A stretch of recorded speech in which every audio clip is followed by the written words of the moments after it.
that time of year again. The holiday season is here. But unfortunately, the holiday season can be a very scary and different time for the pets in our household.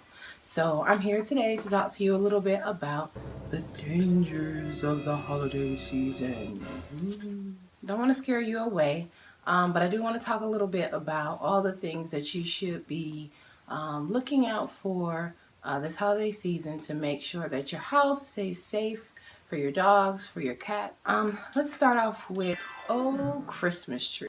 So the Christmas tree, while it is a beautiful piece of decoration with lights and ornaments, some of them homemade and passed down for many, many years, it can definitely be a place where you can definitely have some dangers with your pets. A lot of you guys might have older dogs that might not be used to having a tree in the house. So we worry about little things like accidents, like marking or urinating on the tree, similar to what they would do if the tree was a tree that was outside. And so you do have to be able to maybe keep your pet out of the room where the tree is at, because you don't want to have that smell or that odor or have them having accidents in the house and not really knowing that it's not something that they're supposed to do. Other things that you might worry about is injury to your pet playing around, looking at the tree, the lights, jumping around, and oops, it got poked right in the eye by one of those sharp little bristles of that Christmas tree, and now we have a nice little injury or trauma to the eye. Your baby's walking around squinting, crying, because an injury like that can hurt very, very bad, and you find yourself having to go to the veterinarian to get your pet's eye checked.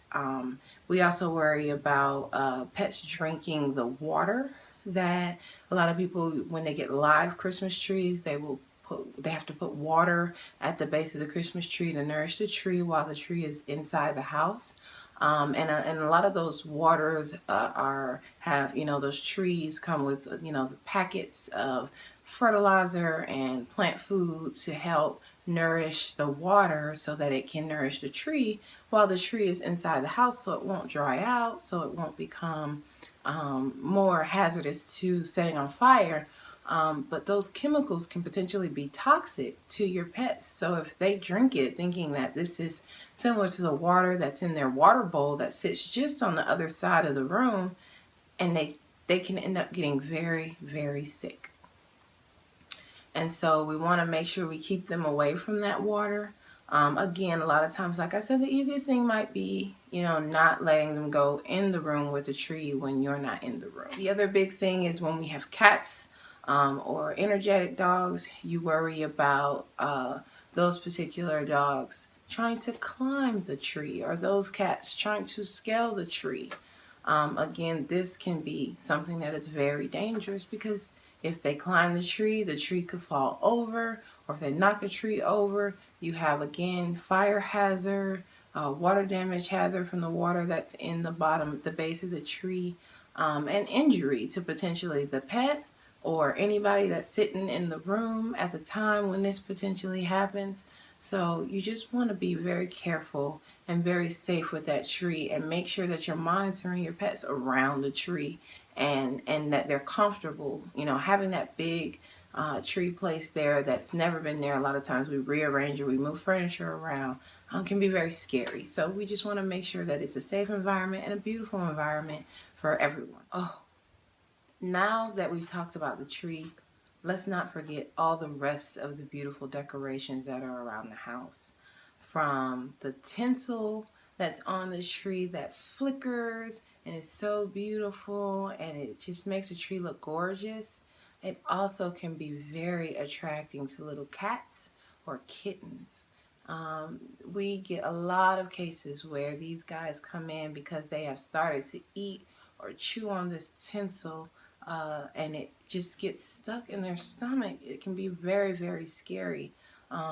Along with things like balls or ornaments that fall from the tree. Glass ornaments are another thing that you worry about, is they fall and potentially break and can cause trauma or wounds, along with potentially them eating these things and them, trying to pass through the system and having difficulties.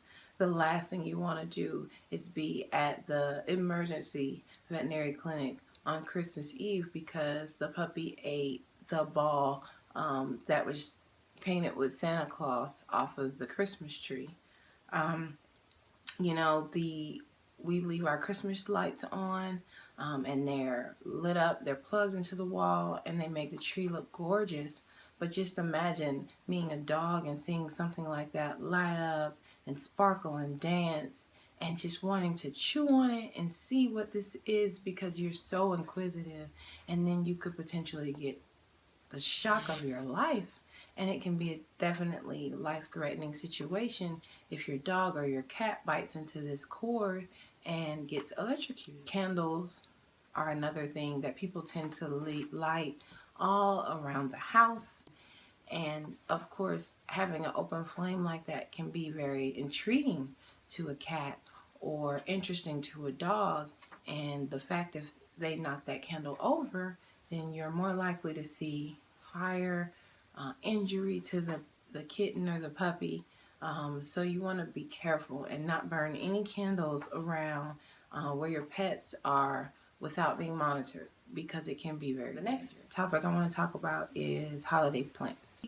We go out and buy these beautiful red and green plants, poinsettias and holly trees are blooming outside. You know, lilies and even mistletoe. And the biggest thing to understand about these new plants, obviously our animals are going to be inquisitive about having something new in the household. And unfortunately, a lot of these plants are toxic to both cats and dogs. So you have to be very careful. It could be from them potentially just being introduced into the environment that the dog or the cat will chew or nibble on these plants. And a lot of these plants can cause very serious diseases that range from GI upset, from vomiting and diarrhea, all the way to more severe things like seizures, liver disease, kidney disease, and even potentially. So be very careful when getting plants. Make sure you keep them out of reach of your pets if you do get them, and then make sure they're not chewing or eating on any of the plants that you have inside the house because they can be very toxic. Let's talk about these delicious holiday treats. They come in the mail. I hear the doorbell. They come in they come home from work, from Christmas parties and Christmas events. Some things are sat out, you know, to be enjoyed throughout the season. But you have to be very, very careful when having pets in your house about certain things because there are a lot of things that we enjoy and eat and are delicious to us that can be very toxic to these guys. You know, just to name a few things, I mean, I know we all know about chocolate and how chocolate can be very, very toxic to dogs and cats, and it can be something that they can eat and it can get in their system, and they can get very sick and potentially pass away from eating it. We also have to think about things like chewing gum. Grandma or auntie is over and she always has chewing gum in her purse, and little Fluffy decides to go in there and take a peek and get some chewing gum. Chewing gum can be very toxic to them and will require them to be rushed to the emergency veterinarian if they get a hold of even a small piece of chewing gum. Cookies, different types of cookies tend to have chocolate in them, different types of nuts. You say, well, you know, we feed our dog peanut butter all the time, so how can nuts be a problem? Well, there are other nuts that can be toxic to them, you know, like cashews and macadamians, almonds and things of that nature can definitely be toxic to them. So you just have to be very careful. Even decoration nuts that are sit out on the table in places, you know, could potentially cause some issues or some problems. So you just have to be really careful about foods and snacks that may sit down on table, breads and things like that that may be sitting out on the table for you guys to share. Very tempting for pets, and some of those things can be very toxic. The last thing that I want to discuss with you guys before I go is the safety aspect of it. And basically, you know, the biggest thing, especially if you have family and friends coming into town, you really want to think about what's going to be the best option for your pet in this situation. If you have family coming into town that's really not used to having a pet in the household with them, or it's just going to be so much going on that you are not sure that you're going to be able to monitor everything kind of and make sure that the situation stays safe and fun, it may be a good idea to get your animal boarded for the holidays. There's a lot of veterinarian and boarding facilities all around the United States that will take in your pets for the holiday season. And all they require is a current vaccination records from your veterinarian, and they take care of them. And there are some great, loving staff members at those facilities that make sure that they're fed and walked and, you know, managed on a regular basis. If they have medications of that nature that they need to eat or special foods, I would recommend definitely taking them with them, and making it as easy as the comforts of home as you can, but also just a safe place where they can be while kind of the craziness of the holidays takes place at home. Other things you may think about is if your pets have been microchipped or if they have current tags on them. You know, with all the excitement with family in town, pets being placed outside and things of that nature, it's so easy for them to get away from us. And we want to make sure that we have the proper identification on our pets so that they, if lost, can be safely returned or get back to your veterinarian. So you want to make sure your rabies tags are current, and you want to make sure that there's some type of identification tag on them, whether it's a tag that you purchase at you know, one of the retail stores, or whether it's a microchip that you had your veterinarian get implanted. I love those things because unlike a tag, they can never fall off.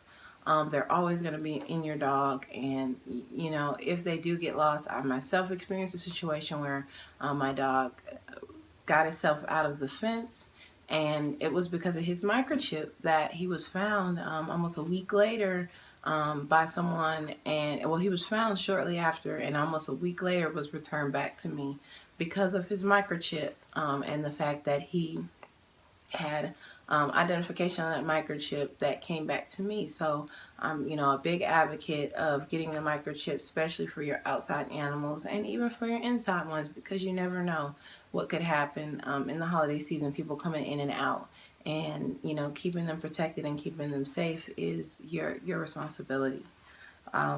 Also, you know, having family come over, family in town, you know, warning them and having that conversation, you know, making sure they understand that you do have a pet in the household.